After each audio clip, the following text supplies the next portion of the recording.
ಅನುದಿನ ಅನುಕ್ಷಣ ಮನೆಯಲ್ಲೂ ಕಲಿಯೋಣ, ಕಲಿಕೆಯ ಹೊಸ ಹಾದಿಯಲಿ ಜೊತೆಗೂಡಿ ಹೆಜ್ಜೆಯ ಹಾಕೋಣ, ಸಂತಸದಿ ಕಲಿಯೋಣ ನಮ್ಮ ಹೆಮ್ಮೆಯ ಈ ಕ್ಲಾಸಿನಲ್ಲಿ. Yes sir. Yes teacher. Present ma'am. ನಮಸ್ತೆ ಮಕ್ಕಳೇ, ನಿಮಗೆಲ್ಲ ಸಂವೇದ ಈ ಕಲಿಕಾ ಕಾರ್ಯಕ್ರಮಕ್ಕೆ ಸ್ವಾಗತ. ಮಕ್ಕಳೇ, ನಾವು ಇಂದಿನ ಈ ಅವಧಿಯಲ್ಲಿ 6ನೇ ತರಗತಿಯ ಸಮಾಜ ವಿಜ್ಞಾನ ವಿಷಯದಲ್ಲಿ ಬರುವಂತಹ ಕೇಂದ್ರ ಸರ್ಕಾರ, ರಾಜ್ಯ ಸರ್ಕಾರ, ನ್ಯಾಯಾಂಗ ಈ ಅಧ್ಯಾಯದ 2ನೇ ಭಾಗವನ್ನು ಕುರಿತು ಅಭ್ಯಾಸ ಮಾಡೋಣ. ಮಕ್ಕಳೇ, ನಾನು ಈ ಹಿಂದಿನ ತರಗತಿಯಲ್ಲಿ ಅಂದರೆ ಕಳೆದ ತರಗತಿಯಲ್ಲಿ ಕೇಂದ್ರ ಸರ್ಕಾರದ ಬಗ್ಗೆ ಅಧ್ಯಯನ ಮಾಡಿದ್ದು. ಕಳೆದ ಅವಧಿಯಲ್ಲಿ ಕೇಂದ್ರ ಸರ್ಕಾರದ ಬಗ್ಗೆ ನಾವು ತಿಳ್ಕೊಂಡಂತಹ ವಿಷಯಗಳನ್ನು ಮತ್ತೊಮ್ಮೆ ಪುನರ್ಮನನ ಮಾಡಿಕೊಳ್ಳೋಣ.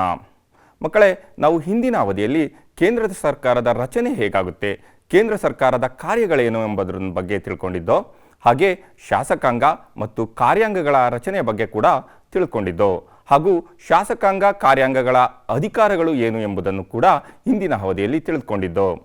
ಹಾಗೆ ಲೋಕಸಭೆಯ ರಚನೆ ಹೇಗಾಗುತ್ತೆ, ರಾಜ್ಯಸಭೆಗಳ ರಚನೆ ಹೇಗಾಗುತ್ತೆ ಅನ್ನೋದನ್ನು ಕೂಡ ನಾವು ಇಂದಿನ ಅವಧಿಯಲ್ಲಿ ತಿಳ್ಕೊಂಡಿದ್ದೋ.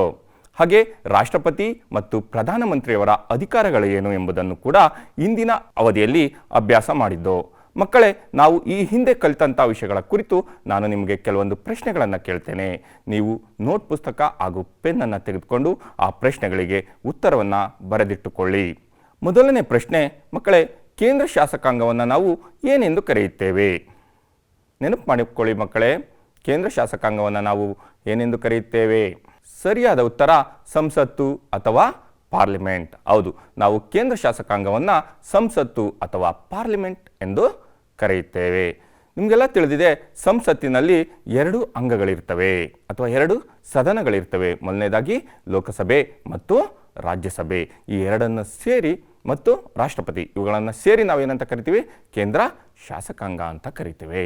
ಎರಡನೇ ಪ್ರಶ್ನೆ, ಸಂಸತ್ತಿನ ಮೇಲ್ಮನೆ ಯಾವುದು? ನಾವು ಯಾವುದನ್ನು ಸಂಸತ್ತಿನ ಮೇಲ್ಮನೆ ಅಂತ ಕರಿತೇವೆ? ಸರಿಯಾದ ಉತ್ತರ ರಾಜ್ಯಸಭೆ. ನಾವು ರಾಜ್ಯಸಭೆಯನ್ನು ಸಂಸತ್ತಿನ ಮೇಲ್ಮನೆ ಅಂತ ಕರಿತೇವೆ. ಮುಂದಿನ ಪ್ರಶ್ನೆಯನ್ನು ನೋಡೋಣ. ಹಣಕಾಸಿನ ವಿಧೇಯಕವನ್ನು ಮೊದಲು ಎಲ್ಲಿ ಮಂಡಿಸಬೇಕು? ನೆನಪು ಮಾಡ್ಕೊಳ್ಳಿ ಮಕ್ಕಳೇ, ನಾನು ಕಳೆದ ತರಗತಿಯಲ್ಲಿ ಈ ವಿಷಯವನ್ನು ನಿಮ್ಮ ಜೊತೆ ಡಿಸ್ಕಸ್ ಮಾಡಿದ್ದೆ. ಎಸ್, ಸರಿಯಾದ ಉತ್ತರ ಲೋಕಸಭೆ. ಹಣಕಾಸಿನ ವಿಧೇಯಕವನ್ನು ಮೊದಲು ಎಲ್ಲಿ ಮಂಡಿಸ್ತಾರೆ? ಲೋಕಸಭೆಯಲ್ಲಿ ಮಂಡಿಸ್ತಾರೆ. ಮುಂದಿನ ಪ್ರಶ್ನೆಗೆ ಹೋಗೋಣ ಮಕ್ಕಳೇ. ಭಾರತ ಗಣರಾಜ್ಯದ ಅತ್ಯುನ್ನತ ಮುಖ್ಯಸ್ಥರು ಯಾರಾಗಿರ್ತಾರೆ? ಯೋಚನೆ ಮಾಡಿ ಮಕ್ಕಳೇ, ಭಾರತ ಗಣರಾಜ್ಯದ ಅತ್ಯುನ್ನತ ಮುಖ್ಯಸ್ಥರು ಯಾರಾಗಿದ್ದಾರೆ? ಸರಿಯಾದ ಉತ್ತರ ರಾಷ್ಟ್ರಪತಿಗಳು. ನಾವು ರಾಷ್ಟ್ರಪತಿಗಳನ್ನು ಭಾರತ ಗಣರಾಜ್ಯದ ಅತ್ಯುನ್ನತ ಮುಖ್ಯಸ್ಥರು ಅಂತ ಗುರುತಿಸ್ತೇವೆ. ಕೊನೆಯ ಪ್ರಶ್ನೆ, ರಾಜ್ಯಸಭೆಯ ಅಧ್ಯಕ್ಷರು ಯಾರು? ಯಾರು ರಾಜ್ಯಸಭೆಯ ಅಧ್ಯಕ್ಷರಾಗಿರ್ತಾರೆ? ಯೋಚನೆ ಮಾಡಿ ಮಕ್ಕಳೇ, ನೀವು ಉತ್ತರವನ್ನು ನಿಮ್ಮ ನೋಟ್ ಪುಸ್ತಕದಲ್ಲಿ ಬರೆದಿಟ್ಕೊಳ್ಳಿ. ಸರಿಯಾದ ಉತ್ತರ ಉಪರಾಷ್ಟ್ರಪತಿಗಳು. ಉಪರಾಷ್ಟ್ರಪತಿಗಳು ರಾಜ್ಯಸಭೆಯ ಅಧ್ಯಕ್ಷರಾಗಿರ್ತಾರೆ. ಮಕ್ಕಳೇ, ನೀವು ಹಿಂದೆ ಕಲಿತಂತಹ ಎಲ್ಲ ವಿಷಯಗಳಿಗೆ ಸರಿಯಾದಂತಹ ಉತ್ತರವನ್ನು ಕೊಟ್ಟಿದ್ದೀರಾ. ಧನ್ಯವಾದಗಳು. ಮಕ್ಕಳೇ, ನಾವು ಈ ಅವಧಿಯಲ್ಲಿ ರಾಜ್ಯ ಸರ್ಕಾರ ಹಾಗೂ ನ್ಯಾಯಾಂಗ ಈ 2 ವಿಷಯಗಳ ಬಗ್ಗೆ ಅಭ್ಯಾಸ ಮಾಡ್ತೇವೆ. ಈ ಅಧ್ಯಾಯದಲ್ಲಿ ಗಳಿಸುವಂತಹ ಸಾಮರ್ಥ್ಯಗಳು ಯಾವ್ಯಾವಪ್ಪ ಅಂದರೆ, ರಾಜ್ಯ ಸರ್ಕಾರದ ರಚನೆ ಹೇಗಾಗುತ್ತೆ ಮತ್ತು ರಾಜ್ಯ ಸರ್ಕಾರದ ಕಾರ್ಯಗಳು ಏನು ಎಂಬುದನ್ನು ತಿಳ್ಕೊಳ್ಳೋಣ. ಹಾಗೆ ರಾಜ್ಯ ಸರ್ಕಾರದ ಕಾರ್ಯವ್ಯಾಪ್ತಿ ಏನು ಎಂಬುದನ್ನು ತಿಳ್ಕೊಳ್ಳೋಣ. ಹಾಗೆ ರಾಜ್ಯಪಾಲರಾಗಲು ಇರಬೇಕಾದಂತಹ ಅರ್ಹತೆಗಳು ಏನು ಹಾಗೂ ರಾಜ್ಯಪಾಲರ ಅಧಿಕಾರಗಳು ಏನು ಎಂಬುದನ್ನು ಕೂಡ ಈ ಅಧ್ಯಾಯದಲ್ಲಿ ತಿಳ್ಕೊಳ್ಳೋಣ. ಹಾಗೆ ಮುಖ್ಯಮಂತ್ರಿಯ ಅಧಿಕಾರಗಳು ಮತ್ತು ಕರ್ತವ್ಯಗಳ ಕುರಿತು ಈ ಅಧ್ಯಾಯದಲ್ಲಿ ತಿಳಿದುಕೊಳ್ಳೋಣ. ಹಾಗೆ ನ್ಯಾಯಾಂಗಗಳು ರಾಜ್ಯಾಡಳಿತದಲ್ಲಿ ಏನೆಲ್ಲ ಕಾರ್ಯಗಳನ್ನು ನಿರ್ವಹಿಸ್ತವೆ ಎಂಬುದನ್ನು ಕುರಿತು ಈ ಅಧ್ಯಾಯದಲ್ಲಿ ತಿಳ್ಕೊಬೋದು. ಹಾಗೆ ಭಾರತದ ನ್ಯಾಯಾಂಗ ವ್ಯವಸ್ಥೆ ಕುರಿತು ಕೂಡ ಈ ಅಧ್ಯಾಯದಲ್ಲಿ ನಾವು ತಿಳ್ಕೊಳ್ಳೋಣ. ಹಾಗೆ ವಿವಿಧ ಮಟ್ಟದಲ್ಲಿರುವಂತಹ ನ್ಯಾಯಾಲಯಗಳ ಬಗ್ಗೆ ಈ ಅಧ್ಯಾಯದಲ್ಲಿ ನಾವು ಮಾಹಿತಿಯನ್ನು ಪಡೆದುಕೊಳ್ಳೋಣ. ಮೊದಲನೇದಾಗಿ ರಾಜ್ಯ. ಮಕ್ಕಳೇ, ನಮಗೆಲ್ಲ ತಿಳಿದಿರೋ ಹಾಗೆ ಭಾರತ ಒಂದು ಒಕ್ಕೂಟವಾದಂತಹ ರಾಷ್ಟ್ರವಾಗಿದೆ. ಈ ಒಕ್ಕೂಟದಲ್ಲಿ ಸುಮಾರು 29 ರಾಜ್ಯಗಳು ಬರ್ತವೆ. ನಮ್ಮ ದೇಶದಲ್ಲಿ ಒಟ್ಟು 29 ರಾಜ್ಯಗಳನ್ನು ಒಳಗೊಂಡಂತಹ ಒಂದು ಒಕ್ಕೂಟವಾಗಿದೆ. ಹಾಗಾದರೆ ಈ ರಾಜ್ಯಗಳನ್ನು ಯಾವ ಆಧಾರದ ಮೇಲೆ ವಿಂಗಡಣೆ ಮಾಡಿದ್ದಾರೆ? ನೋಡಿ, ರಾಜ್ಯಗಳು ಮುಖ್ಯವಾಗಿ ಭಾಷೆಗಳ ಆಧಾರದಲ್ಲಿ ಏನಾಗಿದ್ದಾವೆ, ರಚನೆಗೊಂಡಿದ್ದಾವೆ. ಉದಾಹರಣೆಗೆ ನಮ್ಮ ರಾಜ್ಯ ಯಾವುದಪ್ಪ? ಕರ್ನಾಟಕ. ನಾವು ಕರ್ನಾಟಕವನ್ನು ಹೇಗೆ ವಿಭಾಗ ಮಾಡಿದ್ದಾರೆ ಅಂದರೆ, ಕನ್ನಡ ಭಾಷೆಯನ್ನು ಮುಖ್ಯವಾಗಿ ಮಾತಾಡುವಂತಹ ಒಂದು ಪ್ರದೇಶವನ್ನು ನಾವು ಕರ್ನಾಟಕ ಅಂತ ಗುರುತಿಸ್ತೇವೆ. ಹಾಗೆ ಪಕ್ಕಕ್ಕೆ ಬಂದರೆ ತಮಿಳುನಾಡು. ತಮಿಳು ಭಾಷೆಯನ್ನು ಮಾತನಾಡುವಂತಹ ರಾಜ್ಯ ಯಾವುದಾಗಿರುತ್ತೆ? ತಮಿಳುನಾಡು. ಹಾಗೆ ತೆಲುಗು ಮಾತನಾಡುವನ್ನ ಆಂಧ್ರ ಪ್ರದೇಶ ಅಥವಾ ತೆಲಂಗಾಣ. ಹೀಗೆ ಭಾಷೆಗಳ ಆಧಾರದಲ್ಲಿ ರಚನೆಗೊಂಡಿರ್ತವೆ. ಹಾಗೆ ಕರ್ನಾಟಕದಲ್ಲಿ ಯಾವುದಪ್ಪ ನಮ್ಮ ರಾಜ್ಯ ಭಾಷೆ ಅಂದರೆ? ಕನ್ನಡ. ಕರ್ನಾಟಕದಲ್ಲಿ ರಾಜ್ಯ ಭಾಷೆ ಯಾವುದಾಗಿರುತ್ತೆ? ಕನ್ನಡ ಭಾಷೆಯಾಗಿರುತ್ತೆ. ಹಾಗೆ ಪ್ರತಿ ರಾಜ್ಯದಲ್ಲಿ ಏನಿರ್ತವೆ? ರಾಜ್ಯ ಸರ್ಕಾರಗಳು ಇರ್ತವೆ. ಕೇಂದ್ರದಲ್ಲಿ ಹೇಗೆ ಕೇಂದ್ರ ಸರ್ಕಾರ ಇರುತ್ತೋ, ಈ ರಾಜ್ಯಗಳಲ್ಲಿ ರಾಜ್ಯ ಸರ್ಕಾರಗಳು ಕಾರ್ಯವನ್ನು ನಿರ್ವಹಿಸ್ತವೆ. ಈ ರಾಜ್ಯ ಸರ್ಕಾರಗಳ ಅಧಿಕಾರ ವ್ಯಾಪ್ತಿ ಏನಾಗಿರುತ್ತೆ? ಕಡಿಮೆ, ಅಂದರೆ ರಾಜ್ಯಕ್ಕೆ ಅಷ್ಟೇ ಸೀಮಿತವಾಗಿರುತ್ತೆ. ಇವುಗಳಿಗೆ ತಮ್ಮದೇ ಆದಂತಹ ಸ್ವಯಂ ಅಧಿಕಾರ ಅಥವಾ ಸ್ವಾಯತ್ತತೆ ಇರುತ್ತೆ. ಅಂದರೆ ತನ್ನ ರಾಜ್ಯಕ್ಕೆ ಸೀಮಿತವಾದಂತಹ ಸ್ವಯಂ ಅಧಿಕಾರ, ಅದನ್ನು ಸ್ವಾಯತ್ತತೆ ಅಂತ ಕೂಡ ಕರಿತೇವೆ. ನಮ್ಮ ಸಂವಿಧಾನ ಎಲ್ಲ ರಾಜ್ಯಗಳಿಗೆ ಏಕಪ್ರಕಾರವಾದಂತಹ ರಾಜ್ಯಾಡಳಿತವನ್ನು ರೂಪಿಸಿದೆ. ಅಂದರೆ ನಮ್ಮ ಇಡೀ ದೇಶದ ಆಡಳಿತ ಯಾವುದರ ಮೇಲೆ ನಿಂತಿರುತ್ತೆ ಅಂದರೆ ಸಂವಿಧಾನದ ಆಧಾರಿತವಾಗಿ ನಿಂತಿರುತ್ತೆ. ಈ ಸಂವಿಧಾನ ಏನನ್ನ ಮಾಡಿದೆ ಅಂದರೆ, ಎಲ್ಲ ರಾಜ್ಯಾಡಳಿತ ಏನು 29 ರಾಜ್ಯಗಳಿದವೋ ಎಲ್ಲ ರಾಜ್ಯಗಳಿಗಲ್ಲೂ ಒಂದೇ ಪ್ರಕಾರವಾದಂತಹ ರಾಜ್ಯಾಡಳಿತ ಇರುತ್ತೆ. ಸಾಮಾನ್ಯವಾಗಿ ಈ ರಾಜ್ಯ ಸರ್ಕಾರ ಏನು ಕೇಂದ್ರ ಸರ್ಕಾರ ಇರುತ್ತೋ ಅದೇ ಮಾದರಿಯಾದಂತಹ ಸರ್ಕಾರವನ್ನು ಹೊಂದಿರುತ್ತೆ. ಹೇಗೆ ಕೇಂದ್ರ ಸರ್ಕಾರದಲ್ಲಿ 3 ಅಂಗಗಳಿರ್ತವೋ ಹಾಗೆ ರಾಜ್ಯ ಸರ್ಕಾರದಲ್ಲೂ ಕೂಡ ಮುಖ್ಯವಾಗಿ 3 ಅಂಗಗಳಿರ್ತವೆ. ಅವುಗಳು ಯಾವ್ಯಾವಪ್ಪ ಅಂದರೆ ಶಾಸಕಾಂಗ, ಕಾರ್ಯಾಂಗ ಮತ್ತು ನ್ಯಾಯಾಂಗ. ಮೊದಲನೇದಾಗಿ ಶಾಸಕಾಂಗ. ಶಾಸಕಾಂಗ ಅಂತ ನಾವು ಯಾವುದನ್ನು ಕರಿತೀವಿ ನೋಡಿ, ರಾಜ್ಯಪಾಲರು ಮತ್ತು ವಿಧಾನಮಂಡಲ ಇವುಗಳನ್ನು ಸೇರಿ ರಾಜ್ಯ ಶಾಸಕಾಂಗ ಆಗುತ್ತೆ. ಈ ವಿಧಾನಮಂಡಲದಲ್ಲಿ ಮುಖ್ಯವಾಗಿ 2 ಸದನಗಳು ಬರ್ತವೆ. ಅವುಗಳೆಂದರೆ ವಿಧಾನಸಭೆ ಮತ್ತು ವಿಧಾನ ಪರಿಷತ್. ಈ ವಿಧಾನಮಂಡಲ ಮತ್ತು ರಾಜ್ಯಪಾಲರು ಇವನ್ನ ಸೇರಿ ನಮ್ಮ ರಾಜ್ಯ ಶಾಸಕಾಂಗವಾಗುತ್ತೆ. ಹಾಗಾದರೆ ಶಾಸಕಾಂಗ ಯಾಕೆ ಬೇಕು? ಶಾಸಕಾಂಗ ರಾಜ್ಯದ ಶಾಸನಗಳನ್ನು ರೂಪಿಸುವಂತಹ ಕೆಲಸಗಳನ್ನು ಮಾಡುತ್ತೆ. ರಾಜ್ಯಕ್ಕೆ ಸೀಮಿತವಾದಂತಹ ಶಾಸನಗಳನ್ನು ಮಾಡುವಂತಹ ಕೆಲಸ ರಾಜ್ಯ ಶಾಸಕಾಂಗದ್ದು ಆಗಿರುತ್ತೆ.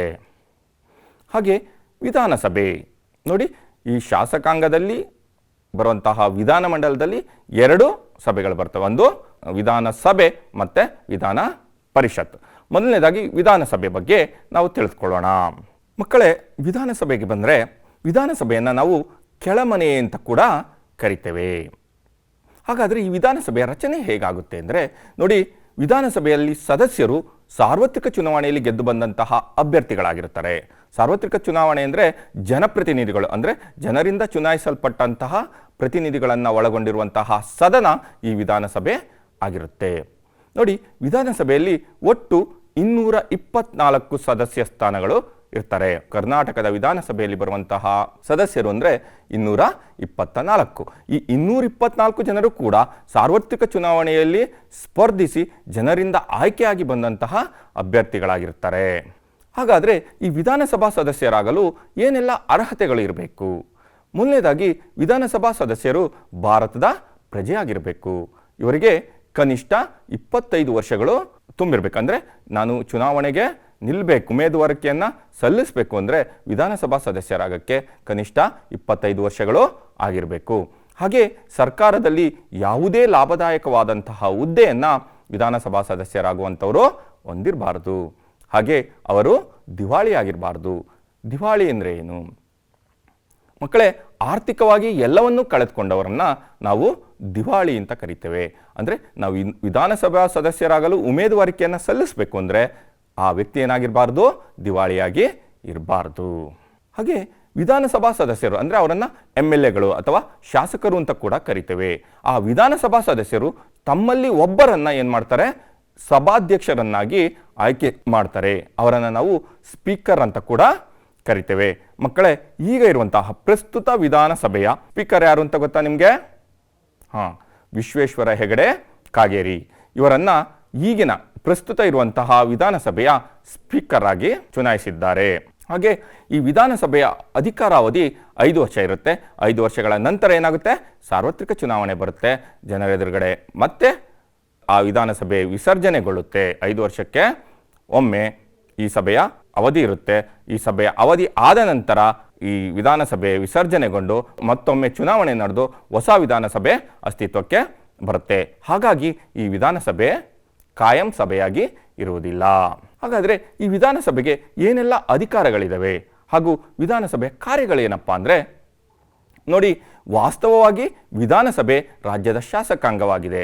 ನಾವು ಶಾಸಕಾಂಗವನ್ನು ರಾಜ್ಯಪಾಲರು, ವಿಧಾನಸಭೆ ಮತ್ತು ವಿಧಾನ ಪರಿಷತ್ ಇವು ಮೂರನ್ನು ಒಳಗೊಂಡಂತೆ ನಾವು ಶಾಸಕಾಂಗ ಅಂತ ಗುರುತಿಸಿದ್ರೂ ಕೂಡ ವಾಸ್ತವವಾಗಿ ವಿಧಾನಸಭೆಯೇ ರಾಜ್ಯದ ಶಾಸಕಾಂಗವಾಗಿರುತ್ತೆ. ಈ ಹಣಕಾಸು ವಿಷಯದಲ್ಲಿ ವಿಧಾನಸಭೆಯ ಏನು ನಿರ್ಣಯ ಕೈಗೊಳ್ಳುತ್ತೋ ಆ ನಿರ್ಣಯ ಏನಾಗಿರುತ್ತೆ, ಅಂತಿಮವಾಗಿರುತ್ತೆ. ಹಾಗೆ ಪ್ರಮುಖವಾಗಿ ಮಂತ್ರಿಮಂಡಲದ ಮೇಲೆ ನಿಯಂತ್ರಣ ಅಂದರೆ ಹತೋಟಿಯನ್ನು ಇಟ್ಟುಕೊಳ್ಳುವಂತಹ ಕೆಲಸ ಈ ವಿಧಾನಸಭೆ ಮಾಡುತ್ತೆ. ಈ ಮಂತ್ರಿಮಂಡಲದ ಕಾರ್ಯಗಳಾಗ್ಬೋದು, ನೀತಿಗಳಾಗ್ಬೋದು ಅಸಮಾಧಾನಕರವಾಗಿದ್ದರೆ ಅಂದರೆ ತೃಪ್ತಿ ತರದಿದ್ದರೆ ಆ ವಿಧಾನಸಭೆ ಏನು ಮಾಡ್ಬೋದು, ಆ ಮಂತ್ರಿಮಂಡಲದ ಕುರಿತು ಅವಿಶ್ವಾಸವನ್ನು ಮಂಡಿಸ್ಬೋದು. ಏನು ಅವಿಶ್ವಾಸ ಗೊತ್ತುವಳಿ ಅಂದರೆ ಏನು ಅಸ್ತಿತ್ವದಲ್ಲಿರುತ್ತೆ ಮಂತ್ರಿಮಂಡಲ, ಆ ಮಂತ್ರಿಮಂಡಲದ ಕಾರ್ಯನೀತಿಗಳು ಅಥವಾ ಕಾರ್ಯಗಳು ಅಥವಾ ನೀತಿಗಳು ಏನಾದರೂ ನಮಗೆ ತೃಪ್ತಿಯನ್ನು ತರದಿದ್ದರೆ ಆ ಮಂತ್ರಿಮಂಡಲದ ಕುರಿತು ನಾವು ಅವಿಶ್ವಾಸವನ್ನು ಮಂಡಿಸ್ಬೋದು.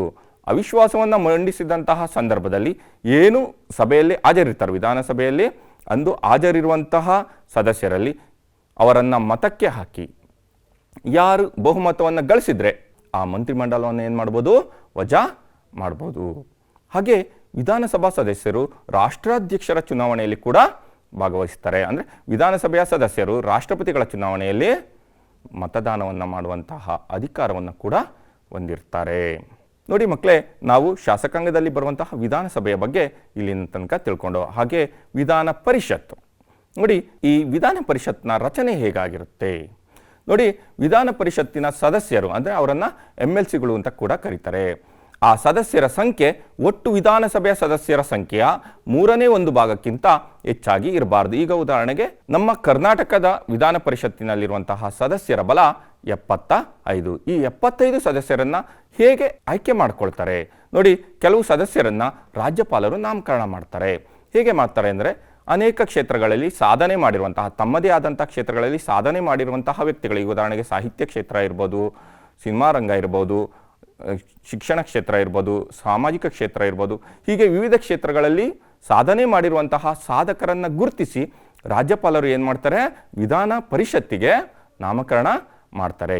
ಹಾಗೆ ಇನ್ನುಳಿದಂತಹ ಸದಸ್ಯರನ್ನು ವಿಧಾನಸಭಾ ಸದಸ್ಯರು ಏನು ಮಾಡ್ತಾರೆ, ಚುನಾಯಿಸ್ತಾರೆ. ಸ್ಥಳೀಯ ಸಂಸ್ಥೆಗಳು ಹಾಗೂ ನೋಂದಾಯಿಸಿದಂತಹ ಪದವೀಧರರು ಮತ್ತು ಶಿಕ್ಷಕರು ಕೂಡ ವಿಧಾನ ಪರಿಷತ್ತಿನ ಸದಸ್ಯರನ್ನು ಆಯ್ಕೆ ಮಾಡುವಂತಹ ಅಧಿಕಾರವನ್ನು ಹೊಂದಿರ್ತಾರೆ. ಹಾಗಾದರೆ ವಿಧಾನ ಪರಿಷತ್ತಿನ ಸದಸ್ಯರಿಗಿರುವಂತಹ ಅರ್ಹತೆಗಳೇನು? ಮೊದಲನೇದಾಗಿ ವಿಧಾನ ಪರಿಷತ್ತಿನ ಸದಸ್ಯರಾಗಬೇಕು ಅಂದರೆ ಭಾರತದ ಪ್ರಜೆಯಾಗಿರಬೇಕು ಅವರು. ಹಾಗೆ ವಿಧಾನ ಪರಿಷತ್ ಸದಸ್ಯರಾಗುವವರಿಗೆ ಕನಿಷ್ಠ 30 ವರ್ಷ ಆಗಿರಬೇಕು. ಹಾಗೆ ಅವರು ಸರ್ಕಾರದಲ್ಲಿ ಯಾವುದೇ ಲಾಭದಾಯಕವಾದಂತಹ ಹುದ್ದೆಯನ್ನು ಹೊಂದಿರಬಾರದು ಮತ್ತು ವಿಧಾನ ಪರಿಷತ್ ಸದಸ್ಯರು ಕೂಡ ದಿವಾಳಿ ಆಗಿರಬಾರದು. ನೋಡಿ, ವಿಧಾನ ಪರಿಷತ್ತಿನ ಸದಸ್ಯರ ಅಧಿಕಾರಾವಧಿ 6 ವರ್ಷಗಳಾಗಿರುತ್ತೆ. ಮಕ್ಕಳೇ, ನಾವು ವಿಧಾನ ಪರಿಷತ್ತನ್ನು ಚಿಂತಕರ ಚಾವಡಿ ಅಂತ ಕೂಡ ಕರಿತೇವೆ. ಮುಂದೆ ನಾವು ರಾಜ್ಯ ಕಾರ್ಯಾಂಗ ನೋಡಿ, ಶಾಸಕಾಂಗದ ಬಗ್ಗೆ ತಿಳ್ಕೊಂಡು ಈಗ ಕಾರ್ಯಾಂಗದ ಬಗ್ಗೆ ಅಧ್ಯಯನ ಮಾಡೋಣ. ಮಕ್ಕಳೇ, ರಾಜ್ಯ ಕಾರ್ಯಾಂಗ ರಾಜ್ಯಪಾಲ, ಮುಖ್ಯಮಂತ್ರಿ ಹಾಗೂ ಅವರ ಮಂತ್ರಿಮಂಡಲವನ್ನು ಒಳಗೊಂಡಿರುತ್ತೆ. ಸಾಮಾನ್ಯವಾಗಿ ಏನು ರಾಜ್ಯ ಕಾರ್ಯಾಂಗ ಯಾವ ರೀತಿ ಕಾರ್ಯನಿರ್ವಹಿಸುತ್ತೆ ಅಂದರೆ, ಕೇಂದ್ರದಲ್ಲಿ ಹೇಗೆ ಕೇಂದ್ರ ಕಾರ್ಯಾಂಗ ಕಾರ್ಯನಿರ್ವಹಿಸುತ್ತೋ ಅದೇ ರೀತಿ ರಾಜ್ಯದಲ್ಲಿ ರಾಜ್ಯ ಕಾರ್ಯಾಂಗ ಕಾರ್ಯವನ್ನು ನಿರ್ವಹಿಸುತ್ತೆ. ಅವುಗಳ ರಚನೆ ಆಗ್ಬೋದು, ಅವುಗಳ ಕಾರ್ಯ ಆಗ್ಬೋದು, ಕೇಂದ್ರ ಕಾರ್ಯಾಂಗವನ್ನೇ ಹೋಲ್ತವೆ. ನೋಡಿ, ಕೇಂದ್ರ ಕಾರ್ಯಾಂಗದಲ್ಲಿ ರಾಷ್ಟ್ರಪತಿಗಳಿರ್ತಾರೆ. ರಾಷ್ಟ್ರಪತಿಗಳ ಅಡಿಯಲ್ಲಿ ಪ್ರಧಾನಮಂತ್ರಿಗಳು ಹಾಗೂ ಅವರ ಮಂತ್ರಿಮಂಡಲ ಕಾರ್ಯವನ್ನು ನಿರ್ವಹಿಸುತ್ತೆ. ಹಾಗೆ ರಾಜ್ಯ ಕಾರ್ಯಾಂಗದಲ್ಲಿ ರಾಜ್ಯಪಾಲರು ಬರ್ತಾರೆ. ಅವರ ಅಡಿಯಲ್ಲಿ ಮುಖ್ಯಮಂತ್ರಿಗಳು ಹಾಗೂ ಅವರ ಮಂತ್ರಿಮಂಡಲ ಕಾರ್ಯವನ್ನು ನಿರ್ವಹಿಸುತ್ತೆ. ನೋಡಿ, ರಾಜ್ಯಪಾಲರು ಸಾಂವಿಧಾನಿಕವಾಗಿ ಮಾತ್ರ ಕಾರ್ಯಾಂಗದ ಮುಖ್ಯಸ್ಥರಾಗಿ ಕಾರ್ಯವನ್ನು ನಿರ್ವಹಿಸ್ತಾರೆ. ಆದರೆ ನಿಜವಾದಂತಹ ಕಾರ್ಯಾಂಗದ ಮುಖ್ಯಸ್ಥರು ಯಾರಾಗಿರ್ತಾರಪ್ಪ ಅಂದರೆ ಮುಖ್ಯಮಂತ್ರಿಗಳಾಗಿರ್ತಾರೆ. ರಾಜ್ಯಪಾಲರನ್ನು ಯಾರು ನೇಮಕ ಮಾಡ್ತಾರೆ ನೋಡಿ, ರಾಷ್ಟ್ರಾಧ್ಯಕ್ಷಗಳು ಅಂದರೆ ನಮ್ಮ ರಾಷ್ಟ್ರಪತಿಗಳು, ರಾಷ್ಟ್ರಾಧ್ಯಕ್ಷರು ರಾಜ್ಯಪಾಲರನ್ನು ನೇಮಕ ಮಾಡ್ತಾರೆ. ಈ ರಾಜ್ಯಪಾಲರ ಅಧಿಕಾರಾವಧಿ ಕೂಡ 5 ವರ್ಷಗಳಾಗಿರುತ್ತೆ. ಹಾಗಾದರೆ ರಾಜ್ಯಪಾಲರಾಗಲು ಯಾವೆಲ್ಲ ಅರ್ಹತೆಗಳನ್ನು ಹೊಂದಿರಬೇಕು? ರಾಜ್ಯಪಾಲರಾಗುವಂತಹ ವ್ಯಕ್ತಿ ಮುಖ್ಯವಾಗಿ ಭಾರತದ ಪ್ರಜೆಯಾಗಿರಬೇಕು. ಅವರಿಗೆ ಕನಿಷ್ಠ 35 ವರ್ಷಗಳು ತುಂಬಿರಬೇಕು. ಹಾಗೂ ರಾಜ್ಯಪಾಲರಾಗುವಂಥವರು ಸಂಸತ್ ಅಥವಾ ರಾಜ್ಯ ಶಾಸಕಾಂಗದ ಸದಸ್ಯರಾಗಿರಬಾರದು. ಯಾವುದೇ ಸಂಸತ್ತಿನಲ್ಲಾಗ್ಬೋದು, ರಾಜ್ಯ ಶಾಸಕಾಂಗದಲ್ಲಾಗ್ಬೋದು, ಅವರು ಸದಸ್ಯರಾಗಿ ಇರಬಾರ್ದು. ಅಂತಹ ವ್ಯಕ್ತಿಗಳನ್ನು ರಾಜ್ಯಪಾಲರನ್ನಾಗಿ ರಾಷ್ಟ್ರಪತಿಗಳು ಏನು ಮಾಡ್ತಾರೆ? ನೇಮಕ ಮಾಡ್ತಾರೆ. ಹಾಗಾದರೆ ರಾಜ್ಯಪಾಲರಿಗೆ ಇರುವಂತಹ ಅಧಿಕಾರಗಳು ಯಾವುವು? ನೋಡಿ, ರಾಜ್ಯಪಾಲರು ಮುಖ್ಯಮಂತ್ರಿಯನ್ನು ನೇಮಿಸುವಂತಹ ಕೆಲಸವನ್ನು ಮಾಡ್ತಾರೆ. ಹೌದು, ಏನು ಚುನಾವಣೆ ನಡೆಯುತ್ತೆ, ವಿಧಾನಸಭೆಯಲ್ಲಿ ಅತಿ ಹೆಚ್ಚು ಬಹುಮತವನ್ನು ಪಡೆದಂತಹ ಪಕ್ಷ ಆಗ್ಬೋದು ಅಥವಾ ಗುಂಪಾಗ್ಬೋದು, ಆ ಗುಂಪಿನ ನಾಯಕನನ್ನು ಮುಖ್ಯಮಂತ್ರಿಯನ್ನಾಗಿ ನೇಮಿಸುವಂತಹ ಕೆಲಸವನ್ನು ರಾಜ್ಯಪಾಲರು ಮಾಡ್ತಾರೆ. ಹಾಗೆ ಆ ಮುಖ್ಯಮಂತ್ರಿಗಳ ಸಲಹೆ ಮೇರೆಗೆ ಇತರ ಮಂತ್ರಿಗಳನ್ನು ಕೂಡ ರಾಜ್ಯಪಾಲರು ನೇಮಿಸ್ತಾರೆ. ಶಾಸನ ಸಭೆಗಳು ಅಂಗೀಕರಿಸಿದಂತಹ ವಿಧೇಯಕ, ಏನು ವಿಧಾನಸಭೆ ಆಗ್ಬೋದು, ವಿಧಾನ ಪರಿಷತ್ ಆಗ್ಬೋದು, ಅಲ್ಲಿ ಚರ್ಚೆ ಕೈಗೊಂಡು ಅಲ್ಲಿ ಅಂಗೀಕೃತವಾದಂತಹ ಯಾವುದೇ ವಿಧೇಯಕ ಜಾರಿಗೆ ಬರಬೇಕು ಅಂದರೆ ರಾಜ್ಯಪಾಲರ ಅಂಕಿತ ಅಥವಾ ರಾಜ್ಯಪಾಲರ ಒಪ್ಪಿಗೆ ಬೇಕಾಗುತ್ತೆ. ಹಾಗೆ ರಾಜ್ಯದಲ್ಲಿ ಸಾಂವಿಧಾನಿಕ ಅಸ್ಥಿರತೆ ಉಂಟಾದರೆ, ಅಂದರೆ ರಾಜ್ಯದ ಕಾನೂನು ಸುವ್ಯವಸ್ಥೆಯಲ್ಲಾಗ್ಬೋದು, ರಾಜ್ಯದಲ್ಲಿ ಏನಾದರೂ ಅರಾಜಕತೆ ಉಂಟಾಗಿ ಕಾನೂನು ಸುವ್ಯವಸ್ಥೆ ಕುಸಿದಂತಹ ಸಂದರ್ಭದಲ್ಲಿ ರಾಜ್ಯಪಾಲರು ಏನು ಮಾಡ್ತಾರೆ ಅಂದರೆ ರಾಷ್ಟ್ರಪತಿಗಳಿಗೆ ಏನು ಮಾಡ್ತಾರೆ? ವರದಿಯನ್ನು ನೀಡ್ತಾರೆ. ಏನು ರಾಜ್ಯದಲ್ಲಿರುವಂತಹ ಸ್ಥಿತಿಗತಿಗಳ ಕುರಿತು ರಾಷ್ಟ್ರಪತಿಗಳಿಗೆ ವರದಿಯನ್ನು ನೀಡ್ತಾರೆ. ಅಂತಹ ಸಂದರ್ಭದಲ್ಲಿ ರಾಜ್ಯ ಸರ್ಕಾರವನ್ನು ವಜಾ ಮಾಡಿಸುವಂತಹ ಅಧಿಕಾರ ರಾಜ್ಯಪಾಲರಿಗೆ ಇರುತ್ತೆ.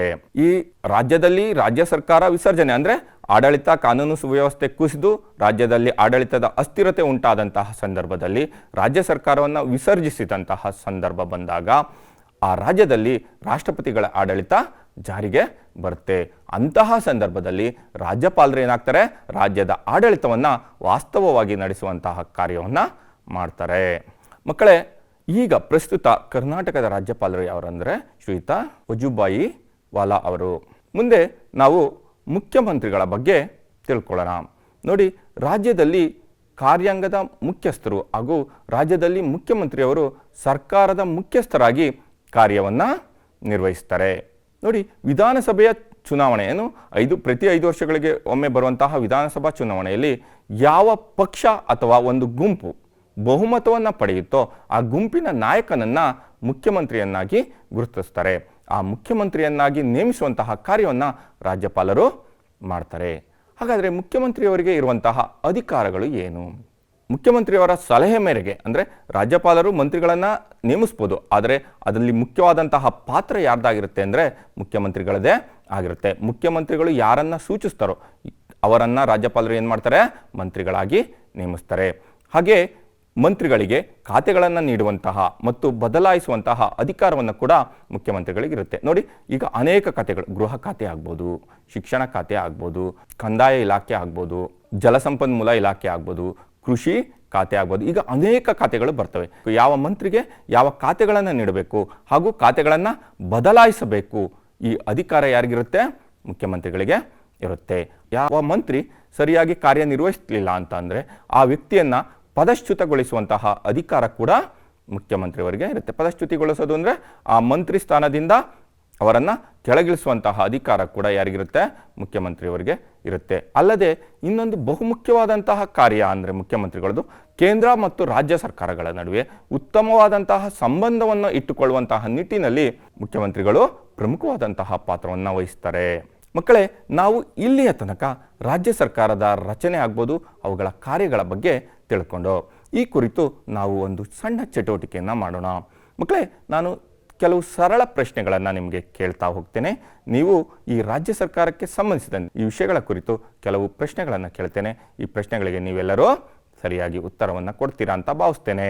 ಮಕ್ಕಳೇ, ನೀವು ನಿಮ್ಮ ನೋಟ್ ಪುಸ್ತಕವನ್ನು ತೆಗೆದುಕೊಂಡು ನಾನು ಕೇಳಿದಂಥ ಪ್ರಶ್ನೆಗಳಿಗೆ ಉತ್ತರವನ್ನು ಬರೆದಿಟ್ಕೊಳ್ಳಿ.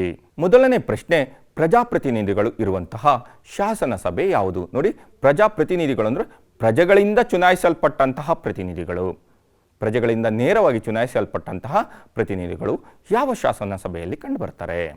ಸರಿಯಾದಂಥ ಉತ್ತರ ವಿಧಾನಸಭೆ. ಹೌದು, ವಿಧಾನಸಭೆಯಲ್ಲಿ ಪ್ರಜೆಗಳಿಂದ ಚುನಾಯಿತರಾದಂತಹ ಪ್ರಜಾಪ್ರತಿನಿಧಿಗಳು ಇರ್ತಾರೆ. ಸರಿ ಮಕ್ಕಳೇ, ಮುಂದಿನ ಪ್ರಶ್ನೆಗೆ ಹೋಗೋಣ.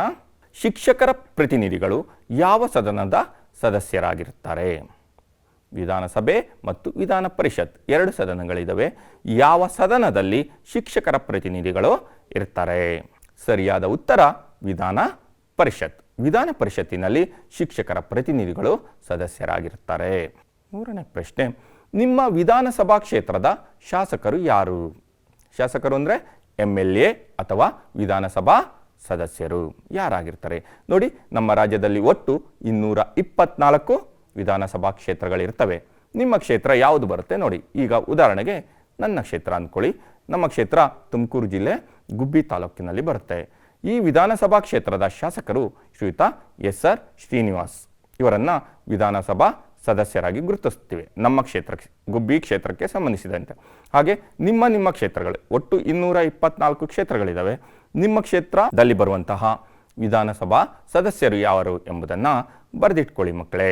ಮುಂದಿನ ಪ್ರಶ್ನೆ, ನಿಮ್ಮ ಜಿಲ್ಲೆಯ ಉಸ್ತುವಾರಿ ಮಂತ್ರಿಗಳು ಯಾರು? ನೋಡಿ ಮಕ್ಕಳೇ, ಪ್ರತಿ ಜಿಲ್ಲೆಗೂ ಒಬ್ಬೊಬ್ಬರು ಉಸ್ತುವಾರಿ ಮಂತ್ರಿಗಳು ಇರ್ತಾರೆ. ನಿಮ್ಮ ಜಿಲ್ಲೆಗೆ ಬರುವಂತಹ ಉಸ್ತುವಾರಿ ಮಂತ್ರಿಗಳು ಯಾರು? ಈಗ ಉದಾಹರಣೆ ನನ್ನದು ತುಮಕೂರು ಜಿಲ್ಲೆ. ತುಮಕೂರು ಜಿಲ್ಲೆಗೆ ಸಂಬಂಧಿಸಿದಂತೆ ಶ್ರೀಯುತ JC ಮಾಧುಸ್ವಾಮಿ ಇವರು ಜಿಲ್ಲಾ ಉಸ್ತುವಾರಿ ಮಂತ್ರಿಗಳಾಗಿದ್ದಾರೆ. ಹಾಗೆ ನಿಮ್ಮ ಜಿಲ್ಲೆಯಲ್ಲಿ ಬರುವಂತಹ ಉಸ್ತುವಾರಿ ಮಂತ್ರಿಗಳು ಯಾರು ಎಂಬುದನ್ನು ಕೂಡ ಬರೆದಿಟ್ಕೊಳ್ಳಿ ಮಕ್ಕಳೇ. ನೀವು ಈ ಪ್ರಶ್ನೆಗಳಿಗೆ ಸರಿಯಾದಂತಹ ಉತ್ತರವನ್ನು ನೀಡಿದ್ದೀರಾ, ಧನ್ಯವಾದಗಳು. ನಾವು ಇಲ್ಲಿಯ ತನಕ ರಾಜ್ಯ ಸರ್ಕಾರದ ಬಗ್ಗೆ ತಿಳಿದುಕೊಂಡು, ಈಗ ಮುಂದೆ ನಾವು ಭಾರತದ ನ್ಯಾಯಾಂಗ ವ್ಯವಸ್ಥೆ ಹೇಗಿದೆ ಎಂಬುದನ್ನು ಅಧ್ಯಯನ ಮಾಡೋಣ. ಮಕ್ಕಳೇ, ನ್ಯಾಯಾಂಗ ವ್ಯವಸ್ಥೆ ಅಂದರೆ ಏನು? ನೋಡಿ, ನಮ್ಮ ದೇಶದಲ್ಲಿ ತಮ್ಮದೇ ಆದಂತಹ ಕಾನೂನು, ಸಂವಿಧಾನ ಬರುತ್ತೆ. ಸಂವಿಧಾನದ ಅಡಿಯಲ್ಲಿ ಅನೇಕ ಕಾನೂನುಗಳನ್ನು ನಾವು ರೂಪಿಸ್ಕೊಂಡಿದ್ದೀವಿ.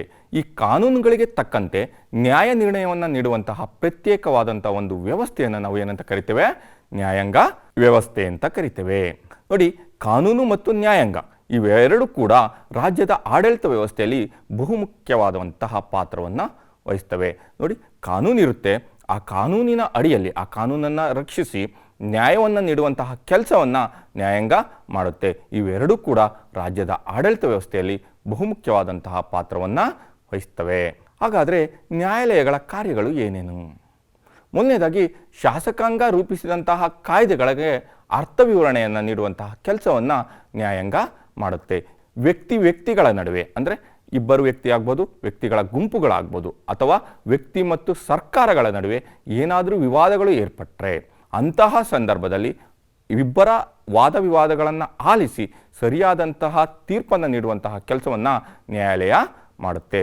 ಹಾಗೆ ನ್ಯಾಯಾಲಯ ಪ್ರಜೆಗಳ ಪ್ರಾಣ ಆಗ್ಬೋದು, ಆಸ್ತಿ, ಮರ್ಯಾದೆ ಮತ್ತು ಹಕ್ಕುಗಳನ್ನು ಕಾಯುವಂತಹ ಬಹುಮುಖ್ಯವಾದಂತಹ ಕಾರ್ಯವನ್ನು ನ್ಯಾಯಾಲಯ ಮಾಡುತ್ತೆ. ಯಾವುದೋ ಒಂದು ಪ್ರಜೆಯ ಪ್ರಾಣ ಹಾನಿಯಾದಂಥ ಸಂದರ್ಭದಲ್ಲಿ ಅಥವಾ ಆಸ್ತಿಯಾದ ಹಾನಿಯಾದಂಥ ಸಂದರ್ಭದಲ್ಲಿ, ಒಬ್ಬ ವ್ಯಕ್ತಿಯ ಘನತೆಗೆ ಕುಂದು ಬಂದಂತಹ ಸಂದರ್ಭದಲ್ಲಿ ಮತ್ತು ವ್ಯಕ್ತಿಯ ಹಕ್ಕುಗಳಿಗೆ ಧಕ್ಕೆ ಬಂದಂತಹ ಸಂದರ್ಭದಲ್ಲಿ ಯಾರೇ ಆಗಲಿ ನ್ಯಾಯಾಲಯದ ಮೊರೆ ಹೋದರೆ ಆ ನ್ಯಾಯಾಲಯ ಅವರ ವಾದಗಳನ್ನು ಆಲಿಸಿ ಸರಿಯಾದಂತಹ ತೀರ್ಪನ್ನು ಕೊಡುವಂತಹ ಕೆಲಸವನ್ನು ಮಾಡುತ್ತೆ. ನೋಡಿ, ನಮ್ಮ ದೇಶದ ನ್ಯಾಯಾಂಗ ವ್ಯವಸ್ಥೆ ಸಂವಿಧಾನದ ಅಡಿಯಲ್ಲಿ ಬರುತ್ತೆ. ನಮ್ಮ ಸಂವಿಧಾನ ದೇಶದ ಏಕತೆ, ಅಂದರೆ ಇಡೀ ದೇಶಕ್ಕೆ ಒಂದೇ ರೀತಿಯಾದಂತಹ ಒಂದೇ ತೆರನಾದಂತಹ ಕಾನೂನು ಇರಬೇಕು ಅನ್ನೋ ಒಂದು ದೃಷ್ಟಿಯಿಂದ ಏನು ಮಾಡಿದೆ ಅಂದರೆ ಇಡೀ ದೇಶಕ್ಕೆ ಅನ್ವಯವಾಗುವಂತಹ ಒಂದು ನ್ಯಾಯಾಂಗ ವ್ಯವಸ್ಥೆಯನ್ನು ಅಳವಡಿಸಿದೆ. ಈ ಇಡೀ ದೇಶಕ್ಕೆ ಅನ್ವಯವಾಗುವಂತಹ ನ್ಯಾಯಾಂಗ ವ್ಯವಸ್ಥೆಯ ಅತ್ಯುನ್ನತ ನ್ಯಾಯಾಲಯ ಯಾವುದಾಗಿರುತ್ತೆ ಅಂದರೆ ಸುಪ್ರೀಂ ಕೋರ್ಟ್. ಅದನ್ನು ಸರ್ವೋಚ್ಚ ನ್ಯಾಯಾಲಯ ಅಂತ ಕರಿತೇವೆ. ನೋಡಿ ಮಕ್ಕಳೇ, ನೀವು ಈ ಚಿತ್ರವನ್ನು ಗಮನಿಸಿ, ಇದು ಸುಪ್ರೀಂ ಕೋರ್ಟ್ನ ಚಿತ್ರ. ನೋಡಿ, ಸುಪ್ರೀಂ ಕೋರ್ಟ್ನಲ್ಲಿ ಮುಖ್ಯ ನ್ಯಾಯಾಧೀಶರು ಮತ್ತು 25 ನ್ಯಾಯಾಧೀಶರು ಇರ್ತಾರೆ. ಈ ನ್ಯಾಯಾಧೀಶರನ್ನು ಯಾರು? ರಾಷ್ಟ್ರಪತಿಗಳು ನೇಮಕ ಮಾಡ್ತಾರೆ. ರಾಷ್ಟ್ರಾಧ್ಯಕ್ಷರ ಇರುವಂತಹ ಅಧಿಕಾರದಲ್ಲಿ ಸುಪ್ರೀಂ ಕೋರ್ಟ್ನ ನ್ಯಾಯಾಧೀಶರನ್ನು ನೇಮಕ ಮಾಡುವಂತಹ ಅಧಿಕಾರ ಕೂಡ ಒಂದಾಗಿರುತ್ತೆ. ಈ ಸುಪ್ರೀಂ ಕೋರ್ಟ್ ಹೊಸ ದಿಲ್ಲಿಯಲ್ಲಿ ಕಂಡುಬರುತ್ತೆ. ಸುಪ್ರೀಂ ಕೋರ್ಟನ್ನು ನಾವು ಕೋರ್ಟ್ಗಳ ಕೋರ್ಟ್ ಅಂತ ಕೂಡ ಕರಿತೇವೆ. ಸುಪ್ರೀಂ ಕೋರ್ಟ್ಗಳ ಅಡಿಯಲ್ಲಿ ಉಚ್ಚ ನ್ಯಾಯಾಲಯಗಳು ಅಥವಾ ಹೈಕೋರ್ಟ್ಗಳು ಕಂಡುಬರ್ತವೆ. ಈ ಹೈಕೋರ್ಟ್ಗಳು ರಾಜ್ಯ ಮಟ್ಟದಲ್ಲಿರುವಂತಹ ಅತ್ಯುನ್ನತ ನ್ಯಾಯಾಲಯಗಳಾಗಿರ್ತವೆ. ಕರ್ನಾಟಕದಲ್ಲಿರುವಂತಹ ಹೈಕೋರ್ಟ್ ಎಲ್ಲಿ ಕಂಡುಬರುತ್ತೆ ನಿಮಗೆಲ್ಲ ಗೊತ್ತಿದೆಯಲ್ವಾ ಮಕ್ಕಳೇ? ಹೌದು, ಬೆಂಗಳೂರು ಮಹಾನಗರದಲ್ಲಿ ಕರ್ನಾಟಕದ ಉಚ್ಚ ನ್ಯಾಯಾಲಯ ಕಂಡುಬರುತ್ತೆ. ಉಚ್ಚ ನ್ಯಾಯಾಲಯ ಕೂಡ ಮುಖ್ಯ ನ್ಯಾಯಾಧೀಶರು ಮತ್ತು ಇತರ ನ್ಯಾಯಾಧೀಶರನ್ನು ಒಳಗೊಂಡಿರುತ್ತೆ. ಹಾಗೆ ನಮ್ಮ ದೇಶದಲ್ಲಿ ಒಟ್ಟು 24 ಉಚ್ಚ ನ್ಯಾಯಾಲಯಗಳು ಕಂಡುಬರ್ತವೆ. ಹಾಗಾದರೆ ಈ ಹೈಕೋರ್ಟ್ ಅಥವಾ ಉಚ್ಚ ನ್ಯಾಯಾಲಯದ ನ್ಯಾಯಾಧೀಶರಾಗಬೇಕು ಅಂದರೆ ಏನೆಲ್ಲ ಅರ್ಹತೆಗಳಿರಬೇಕು? ಹೈಕೋರ್ಟ್ನ ನ್ಯಾಯಾಧೀಶರಾಗಲು ಮೊದಲು ಅವರು ಭಾರತದ ಪ್ರಜೆಗಳಾಗಿರಬೇಕು. ಅವರು ಕನಿಷ್ಠ 10 ವರ್ಷಗಳ ಕಾಲ ಹೈಕೋರ್ಟ್ನಲ್ಲಿ ವಕೀಲರಾಗಿ ಸೇವೆ ಸಲ್ಲಿಸಿರುವಂತಹ ವ್ಯಕ್ತಿಗಳು ಹೈಕೋರ್ಟ್ನ ನ್ಯಾಯಾಧೀಶರಾಗಲು ಅರ್ಹತೆಯನ್ನು ಹೊಂದಿರ್ತಾರೆ. ಹಾಗೆ ನಮ್ಮ ನ್ಯಾಯಾಂಗ ವ್ಯವಸ್ಥೆಯಲ್ಲಿ ವಿವಿಧ ಮಟ್ಟದಲ್ಲಿ ನ್ಯಾಯಾಲಯಗಳು ಕಂಡುಬರ್ತವೆ. ನೋಡಿ, ಈಗ ರಾಷ್ಟ್ರ ಮಟ್ಟದಲ್ಲಿ ಕಂಡುಬರುವಂತಹ ನ್ಯಾಯಾಲಯ ಅಂದರೆ ಸರ್ವೋಚ್ಚ ನ್ಯಾಯಾಲಯ. ಇದು ಹೊಸದಿಲ್ಲಿ ಅಥವಾ ನವದೆಹಲಿಯಲ್ಲಿ ಕಂಡುಬರುತ್ತೆ. ಅದರ ಕೆಳ ಹಂತದಲ್ಲಿ ಉಚ್ಚ ನ್ಯಾಯಾಲಯಗಳು ಕಂಡುಬರ್ತವೆ. ನಾನು ಆಗಲೇ ತಿಳಿಸಿದ ಹಾಗೆ ಒಟ್ಟು ನಮ್ಮ ದೇಶದಲ್ಲಿ 24 ಉಚ್ಚ ನ್ಯಾಯಾಲಯಗಳು ಕಂಡುಬರ್ತವೆ. ಇವು ರಾಜ್ಯ ಮಟ್ಟದಲ್ಲಿರುವಂತಹ ನ್ಯಾಯಾಲಯಗಳಾಗಿರ್ತವೆ. ಹಾಗೆ ಹೈಕೋರ್ಟ್ನ ಅಡಿಯಲ್ಲಿ ಅಧೀನ ನ್ಯಾಯಾಲಯಗಳು ಕಂಡುಬರ್ತವೆ. ಅವುಗಳಲ್ಲಿ ಜಿಲ್ಲಾ ನ್ಯಾಯಾಲಯ ಆಗ್ಬೋದು, ಮ್ಯಾಜಿಸ್ಟ್ರೇಟ್ ನ್ಯಾಯಾಲಯ ಆಗ್ಬೋದು, ಕಿರಿಯ ಮ್ಯಾಜಿಸ್ಟ್ರೇಟ್ ನ್ಯಾಯಾಲಯ ಆಗ್ಬೋದು, ಲೋಕ ಅದಾಲತ್ಗಳು ಇವುಗಳು ಅಧೀನ ನ್ಯಾಯಾಲಯಗಳಾಗಿ ಗುರುತಿಸಲ್ಪಟ್ಟಿವೆ. ಮಕ್ಕಳೇ, ನಾವು ಇಂದಿನ ಈ ಅಧ್ಯಾಯದಲ್ಲಿ ರಾಜ್ಯ ಸರ್ಕಾರ ಮತ್ತು ನ್ಯಾಯಾಂಗ ಇವುಗಳ ಬಗ್ಗೆ ಕಲಿತಂತಹ ವಿಷಯಗಳನ್ನು ಒಮ್ಮೆ ಹಿನ್ನೋಟ ಮಾಡಿಕೊಳ್ಳೋಣ. ನೋಡಿ, ನಾವು ಈ ಅಧ್ಯಾಯದಲ್ಲಿ ರಾಜ್ಯ ಸರ್ಕಾರ ಹೇಗೆ ರಚನೆಗೊಳ್ಳುತ್ತೆ ಮತ್ತು ರಾಜ್ಯ ಸರ್ಕಾರದ ಕಾರ್ಯಗಳು ಏನು ಎಂಬುದನ್ನು ತಿಳಿದುಕೊಂಡು, ಹಾಗೆ ರಾಜ್ಯ ಸರ್ಕಾರದ ಕಾರ್ಯವ್ಯಾಪ್ತಿ ಏನು ಎಂಬುದನ್ನು ಕೂಡ ಈ ಅಧ್ಯಾಯದಲ್ಲಿ ತಿಳಿದುಕೊಂಡು, ಹಾಗೆ ರಾಜ್ಯಪಾಲರಾಗಬೇಕು ಅಂದರೆ ಏನೆಲ್ಲ ಅರ್ಹತೆಗಳನ್ನು ಹೊಂದಿರಬೇಕು ಹಾಗೂ ರಾಜ್ಯಪಾಲರಿಗೆ ಇರುವಂತಹ ಅಧಿಕಾರಗಳು ಏನು ಎಂಬುದನ್ನು ಕೂಡ ನಾವು ಈ ಅಧ್ಯಾಯದಲ್ಲಿ ತಿಳ್ಕೊಂಡು, ಹಾಗೆ ಮುಖ್ಯಮಂತ್ರಿ ಆಗಬೇಕಾದ್ರೆ ಏನೆಲ್ಲ ಅರ್ಹತೆಗಳಿರಬೇಕು ಹಾಗೂ ಮುಖ್ಯಮಂತ್ರಿಯವರಿಗಿರುವಂತಹ ಅಧಿಕಾರಗಳೇನು ಹಾಗೂ ಮುಖ್ಯಮಂತ್ರಿಯವರ ಕರ್ತವ್ಯಗಳು ಏನು ಎಂಬುದನ್ನು ಕೂಡ ಈ ಅಧ್ಯಾಯದಲ್ಲಿ ನಾವು ತಿಳಿದುಕೊಂಡು, ಹಾಗೆ ನ್ಯಾಯಾಂಗಗಳು ನಮ್ಮ ರಾಜ್ಯಾಡಳಿತದಲ್ಲಿ ಏನೆಲ್ಲ ಪಾತ್ರಗಳನ್ನು ನಿರ್ವಹಿಸ್ತವೆ ಎಂಬುದನ್ನು ಕೂಡ ಈ ಅಧ್ಯಾಯದಲ್ಲಿ ನಾವು ತಿಳಿದುಕೊಂಡು, ಹಾಗೆ ನಮ್ಮ ಭಾರತ ದೇಶದ ನ್ಯಾಯಾಂಗ ವ್ಯವಸ್ಥೆ ಹೇಗಿದೆ ಎಂಬುದನ್ನು ಕೂಡ ಈ ಅಧ್ಯಾಯದಲ್ಲಿ ನಾವು ಅಭ್ಯಾಸ ಮಾಡಿದೋ, ಹಾಗೆ ವಿವಿಧ ಮಟ್ಟದಲ್ಲಿ ಬರುವಂತಹ ನ್ಯಾಯಾಲಯಗಳ ಬಗ್ಗೆ ಮಾಹಿತಿಯನ್ನು ಪಡ್ಕೊಂಡು. ಮಕ್ಕಳೇ, ನಾವು ಇಲ್ಲಿಯವರೆಗೆ ಕಲಿತಂತಹ ವಿಷಯಗಳ ಕುರಿತು ನಿಮಗೆ ಕೆಲವೊಂದು ಪ್ರಶ್ನೆಗಳನ್ನು ಕೇಳ್ತೇನೆ. ನೀವೆಲ್ಲ ಸರಿಯಾದ ಉತ್ತರವನ್ನು ನಿಮ್ಮ ನೋಟ್ ಪುಸ್ತಕದಲ್ಲಿ ಬರೆದಿಟ್ಕೊಳ್ಳಿ.